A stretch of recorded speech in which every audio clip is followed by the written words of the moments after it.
기다리는 믿음 오늘 5번째 시간이에요. 오늘 설교의 제목은 따라합니다. 주님을 기다립니다. 여러분 진짜 주님 기다립니까? 여러분 주님을 기다립니다.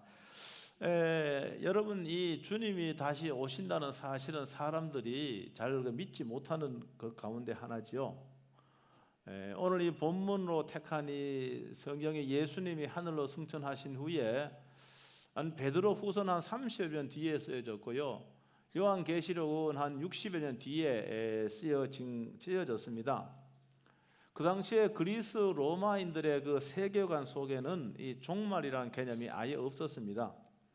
그러니까 이 그리스 로마인들의 세계관은 이 세상은 영원히 반복되는 영원한 현재다. 종말이 없는 거예요. 이 우주와 이 지구에 종말이 없는 거예요. 여러분 이러한 세계관은 20세기 초까지 지지를 받았는데요. 여러분 최근에 와서 여러분 빅뱅 우주론이라고 한번 들어보셨습니까? 저도 잘 몰라요. 빅뱅 우주론.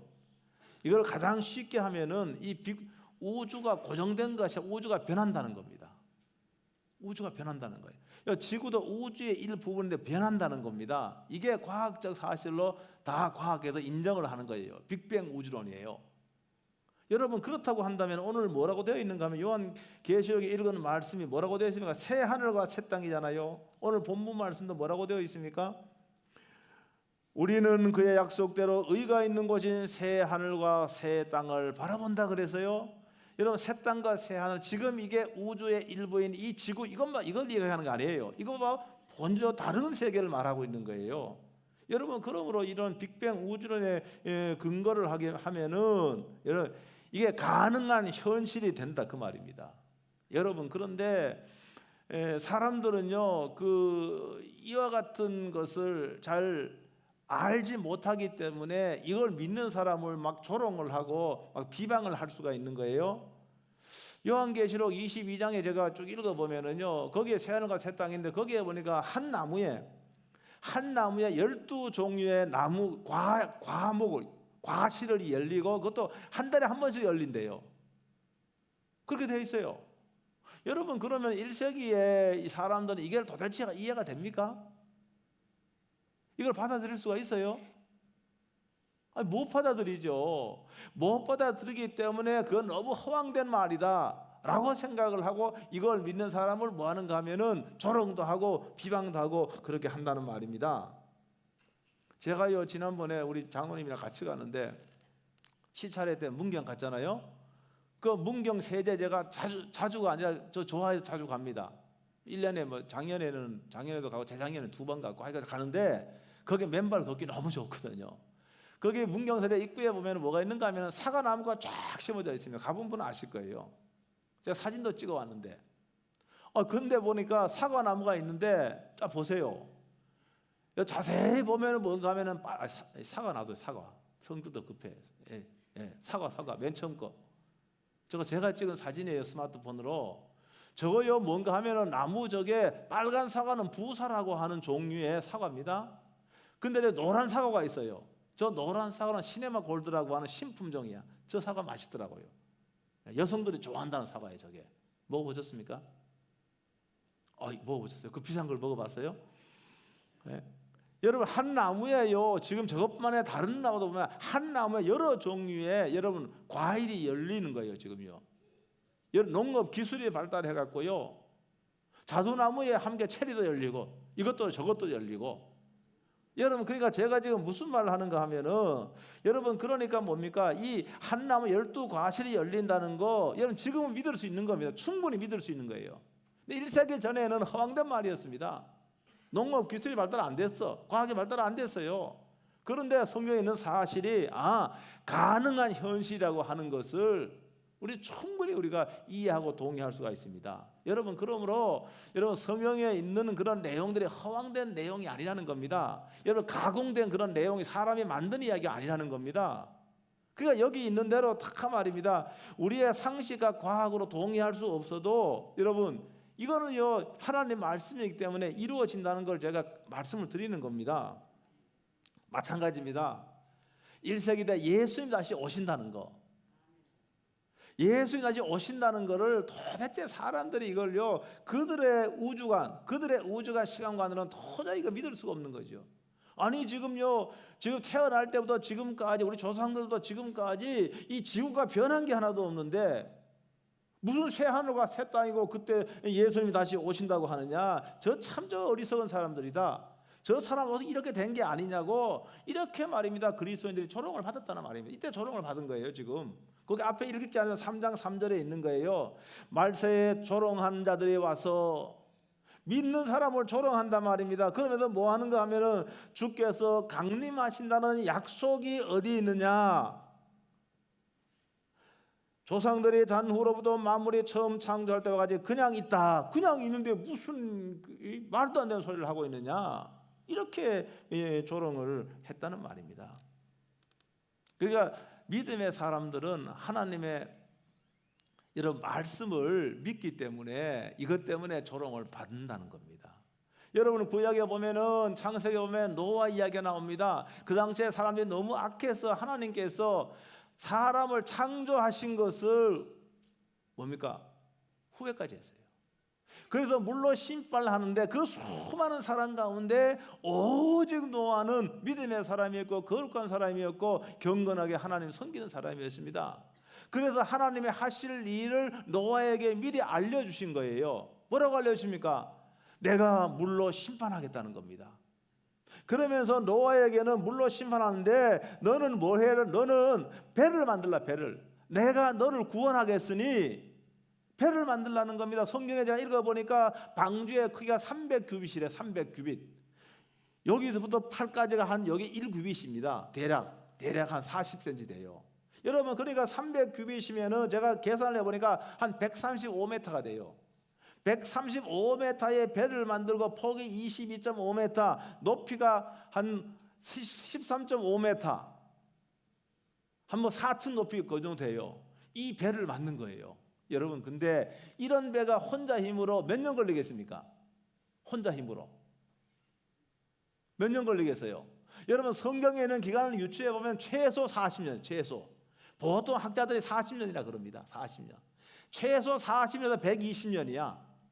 최소로 잡아도 40년 동안 노아는 뭔가 하면은 하나님의 말씀을 믿고 산꼭대기에 올라가서 여러분 코페르 나무로 뭐 잣나무 내지는 편백나무쯤 될 거예요. 이 나무가 배를 만든 거예요. 여러분 사람들이 조롱하지 않았겠습니까? 저 미친 영감이라고. 예? 조롱을 받았어요. 여러분 그러나 노아는 하나님의 말씀 믿었기 때문에 하나님이 약속하신 대로 여러분 이루어졌다는 사람 믿으시길 주여 축복합니다. 그래도 방주에 들어온 수많은 사람들이 방주에 들어오기를 노아는 원했지만은 노아의 말을 믿지 않아요. 노아의 말은 아무도 믿지 않아요. 그 미친 영감이죠 완전히.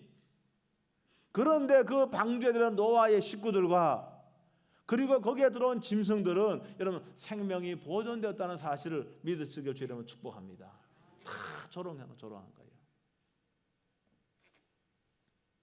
여러분 오늘 이 본문에 보면은 이 베드로 후서는 예수님 승천하시고 한 30여 년 후에 쓰여진 책이고 성령 영감을 받아 쓰여진 거죠.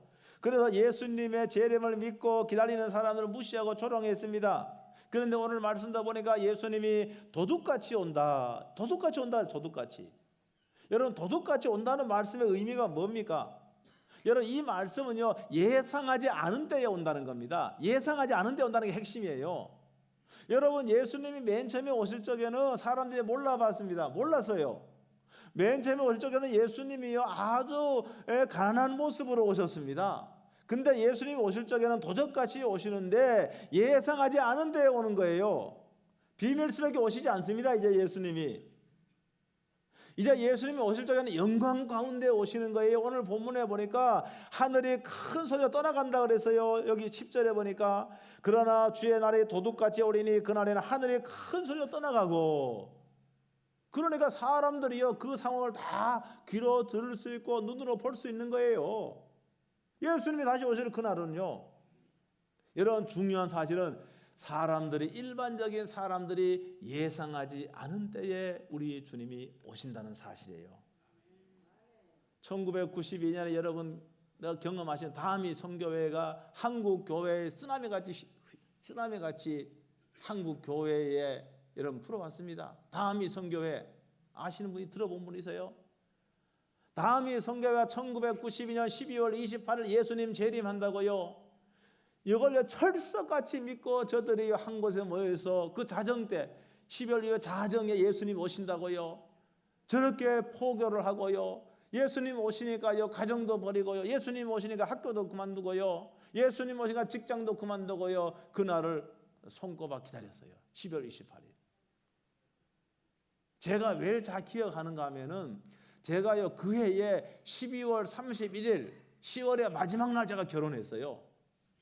그러니까 예수님이 혹 그래 예수님이 그날 12월 28일 오시면 나 결혼 못하는데 그 생각도 했어 그때요. 근데 다행히 예수님 안 오셔갖고 그날 제가 결혼을 했어요. 그러니까 제가 생생하게 기억하는 겁니다. 야, 저들은 예수님 오신다는 거 확실히 믿었어요. 근데 그것은 사실 어떻게 보면은 예수님 오신다라고 하는 것은 맞지만은 예수님 언제 오신다라고 하는 것은 이건 몰라요. 근데 이들은 예수님의 특정한 날을 지정을 했지. 특정한 날을 지정을 해 예수님 이날 오신다. 여러분 그해 이후로요, 그날 이후로요, 한국 교회는 예수님의 재림을 믿고 기다리는 마음이 급속하게 식어져 버렸습니다. 그리고 또 그 이후에 우리가 경제적으로 좀 살기가 좀 좋아졌잖아요. 그러니까 어떤 사람은 이 땅이 좋다고, 이 땅이 천국이 아니겠느냐고, 이런 그렇게 생각하는 사람도 많이 있었습니다. 그래서 그리스도인들 가운데는 아마 여러분 가운데 그럴 거예요. 예수님의 재림을 정말로 믿을 수가 없는 여러분 그런 사람도 있을 것 같습니다. 여러분 우리는요 믿음이라고 하는 것은 예수님의 재림에 대한 그 확신이 믿음 안에 들어가 있어야 됩니다. 여러분 이게 없다면은 어쩌면은 우리의 믿음은 여러분 짝퉁일 수 있는 거예요. 여러분 우리 주님의 재림을 기다릴 때 성경적인 방법으로 기다려야 되는데 오늘 12절에 보면 이렇게 되어 있습니다. 하나님의 날이 12절 보니까 하나님의 날이 임하기를 바라보고 간절히 사모하라. 여러분 하나님의 날은요 여러 가지 하나님의 날을 주의 날이라고 그렇게 표현하기도 하고 그리스도의 재림의 날 똑같은 의미 표현만 다를 뿐이에요. 여러분 하나님의 날 그다음에 주의 날 그리스도의 재림의 날을 의미하는 겁니다. 여러분 주님의 재림을 사모하는 성도는 여러분 그날이 오기를 뭡니까? 기다리는 거예요. 기다리는 거죠. 예수님께서 다시 오심을 여러분 기다리는 것이 우리의 믿음 가운데 포함되어 있어야 된다고 제가 계속 말씀을 드리는 거예요. 우리들은 기다림을 통해 우리를 사랑하시는 하나님의 그 마음을 알아야 됩니다.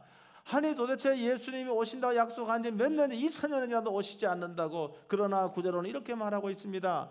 주의 약속은 어떤 이들이 더디다고 생각하는 것까지 더딘 것이 아니라 오직 주께서는 너희를 다해 오래 참으사 아무도 멸망하지 아니하고 회개하게 이르기를 원하시느니라. 이렇게 말하고 있습니다. 하나님은요 여러분 많은 사람을 잃지 않기 위해서 주의 재림의 기간을 여러분 조정하고 통제하고 있다는 그 말입니다.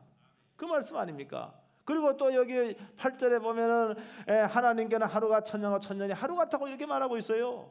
이게 하나님은 사실 시공간 초월에 존재해 계시는 분이잖아요. 하나님이요 저 많은 사람을 잃지 않기 위해서 하나님은 때를 기다리고 조정하고 계시는 거예요. 그래서 우리가요 정말로 믿음으로 잘 준비되도록 하나님은 그 기간과 그 시간을 하나님은 계속해서 연장하고 있다고 이렇게 믿어야 되는 겁니다. 한 사람 잃지 않기 위해서. 여러분 1세기 때는요 믿음의 사람들이 엄청 환난을 받았습니다. 핍박을 받았습니다. 믿음 때문에. 박해 시대예요. 그런데 로마 제국의 지배할 적에요 기독교 공인이 한 313년에 공인이 되었는데 그전에는요 기독교인들이 엄청 핍박을 받았습니다. 예수 믿는 것 때문에 말입니다. 어떻게 보면 사자굴에 던져지기도 하고 예수 믿는 것 때문에요 화형장에 이슬로 사라지기도 하고요. 그래도 그 사람은 믿음을 지키기를 원했습니다. 숨어 들어가는 게 뭔가 하면 카타콤이나 카타콤은 지하 동굴입니다. 지하 동굴. 여러분 지금도 로마에 가신 분은 알겠지만은 로마에는요 로마가 60개의 카타콤이 있고요. 이 다 카타콤의 위로가요 960km 된다는 그런 뭡니까? 그런 그 통계가 있어요.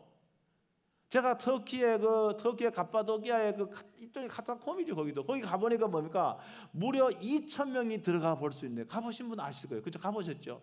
터키 가면 거기 다 갑니다. 지난번에 올해 터키 가려고 했더니 지원자가 적어도 캔슬 시켰는데 이제는 안 하려고 그래. 이제는 나도 나이가 들었나 봐. 이제 옛날에 좀 했는데 그 갑바도기에 가면은 2,000명이 수용되는 그 카타콤에 거기서 예배하고 거기서 성찬하고 여러분 그러는 겁니다. 어떤 사람은 거기서 태어나다가 평생 거기서 죽을 수 있는 거예요. 뭡니까? 그래도 자부심이 있었던 것은 믿음을 지키고 예수님의 오심을 그들은 거기서 기다린 거예요. 예수님 오심을 기다린 거예요. 이 약속의 말씀을 믿은 거예요. 그래 핍박 가운데도 그들은 예수님의 오심을 기대하고 기다렸다는 사실을 믿으시길 주의 이름으로 축복합니다. 여러분 그래서 그 카타콤은요 그들의 영혼의 안식처였고 피난처였고 하늘나라로 가는 순례자들의 교회였던 겁니다. 그곳에서 그들은 뭐 합니까? 만날 때마다 인사를 하는데요. 만나지 않습니까? 제 카타콤에도 엄청 넓으니까 뭐라고 인사하는가 하면 마라나타 이렇게 마라나타. 이게 아람어인데 이 마라나타라고 이런 말이 뭔가 하면은 주님 오시옵소서 이게 인사입니다. 마라나타 이게 인사예요. 제가 대학 다닐 적에 대천덕 신부님이 하는 수도원에 갔는데 거기에 가장 제가 인상 깊었던 게 뭡니까? 거기 가면은 마라나타 이렇게 합니다. 인사합니다. 마라나타라고 인사해요. 오시는 분도 마라나타라고 인사하고 가시고 만날 적에도 그 인사가 바로 뭔가 하면은 마라나타 주님 오시옵소서 이렇게 인사합니다. 여러분 제가 말씀드렸지만 맨 처음에 예수님은 초라한 모습으로 오셨습니다. 그러나 예수님이 다시 오실 적에는 심판에 주로 오시고 영광 가운데 오시는 거예요. 처음에는 예수님이 우리의 죄 때문에 죽으러 오셨지만은 다시 오실 그날에는 죽으러 오는 것이 아니라 뭡니까? 하나님께 심판하러 오시는 겁니다. 그러므로 저와 여러분들은 준비해야 되는 거예요. 어떤 사람은 그날에 두려움에 떠는 사람도 있을 겁니다. 그러나 어떤 사람들은 그날에 기쁨의 날이 되고 감격의 날이 되고 영광의 날이 될 겁니다. 그날을 기다리는 사람은 그렇습니다. 그러면 성경은 뭐라고 말하고 있는가? 오늘 보니까 본문에 보니까 이렇게 말하고 있습니다. 오늘 본문 베드로서 3장 11절에 보면은 이 모든 것이 이렇게 풀어지리니 너희가 어떠한 사람이 되어야 마땅하냐? 너희가 어떠한 사람이 되어야 마땅하냐? 거룩한 행실과 경건함으로 하나님의 날이 임하기를 바라보고 간절히 사모하라고 이렇게 말씀하고 있습니다. 준비해야 돼요. 거룩하고 경건한 삶으로 그날을 준비해야 된다 이렇게 말하고 있습니다. 여러분 경건한 삶이 뭡니까? 거룩한 삶이 뭡니까? 하나님의 말씀대로 사는 거예요. 내 생각대로 살지 않고 세상의 가치관대로 살지 않고 하나님 말씀이 내 삶의 기준이 되는 거예요. 이 말씀대로 사는 거예요. 때로는 이 말씀대로 살 적에는 어려움이 올 수 있습니다. 여러분 그러나 그 어려움은 잠깐이에요. 오히려 말씀을 순종함으로 이 어려움과 비교할 수 없는 풍성한 은혜가 저와 여러분에게 임한다는 거 믿으시길 주의 이름으로 축복합니다. 그것을 예수님 오신다는 걸 무슨 특정한 장소에 가서 기도하며 기다리는 게 그거는요 잘못된 신앙이에요. 우리는 예수님이 오시는 그 순간까지도 뭡니까? 일상적인 생활을 누려야 돼요. 성도서의 사명을 다하고 부모로서의 사명을 다하고 직장에서 사명을 다하고 이거 다 하는 거예요. 여러분 그런 사람들에게 예수님 오신 그날은 말입니다. 감격의 날이고 기쁨의 날인 거예요. 여러분 요한계시록 22장도 제가 오늘 본문 하나로 택했지만은 여기 성경에 요한계시록 22장 20절에 보니까 여러분 예수님이 이렇게 말씀하시는 거예요. 내가 진실로 속히 오리라. 예수님 그렇게 내가 진실로 속히 오리라. 예수님 이렇게 말씀하시는데 여러분의 대답은 뭡니까? 예수님 조금 더 기다려 주세요. 이겁니까? 조금 있다가 오셔요. 제가 준비가 안 됐는데요. 이렇게 되면 안 되지 않습니까? 그런데 오늘 요한 사도는 요한계시록 22장 예수님의 이 내가 진실로 속히 오리라 이렇게 할 적에 뭐라고 응답을 하고 뭐라고 대답했는가? 이렇게 대답했습니다. 아멘. 주 예수여 오시옵소서. 뭡니까? 주님, 저는 준비가 되었습니다. 이 말 아닙니까? 주님, 저는 준비가 되었습니다. 믿음을 준비했습니다. 거룩하고 경건한 삶으로 주님을 준비했습니다. 주님, 어서 오시옵소서. 이렇게 요한 사도는 대답을 했단 말입니다. 그러므로 저와 여러분들이 여러분 매일매일을 여러분 후회 없는 삶을 살아야 됩니다. 여러분 개인적인 종말도 언제 올는지 알 수가 없지만은 예수님이 오신 날은 사람들이 다 기대하지 않는 그 시간이 오는 겁니다. 그 시간이 오는 거예요. 그러니까 제가 이렇게 말씀을 드려도 안 믿는 분이 많아요. 안 믿는 분이 많아요. 이 땅이 너무 좋아요. 사랑하는 성도 여러분, 이 땅에 있는 것은요 물론 귀한 겁니다. 이 땅에 있는 가족도 귀하고 여러분 물질도 귀하고 내 지위도 귀하고 다 귀한 겁니다. 여러분 그런데 이 땅에 있는 것들은 영원한 것이 아니에요. 이게 귀하긴 하지만 영원한 것이 아니기 때문에 이것만 붙잡고 하다가는 우리는 믿음의 실패자가 될 수가 있는 겁니다. 오늘 저와 여러분들은 하나님의 말씀 붙잡고 오늘 예수님의 말씀을 기억하면서 아멘 주 예수의 오시옵소서.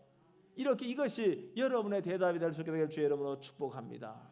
그리고 주님 오신 날 여러분 두려움에 떠는 자가 아니라 주님이 오신 그날 기쁨과 감격으로 여러분 주님을 만나볼 수 있는 여러분들 되시길 주의 이름으로 축복합니다.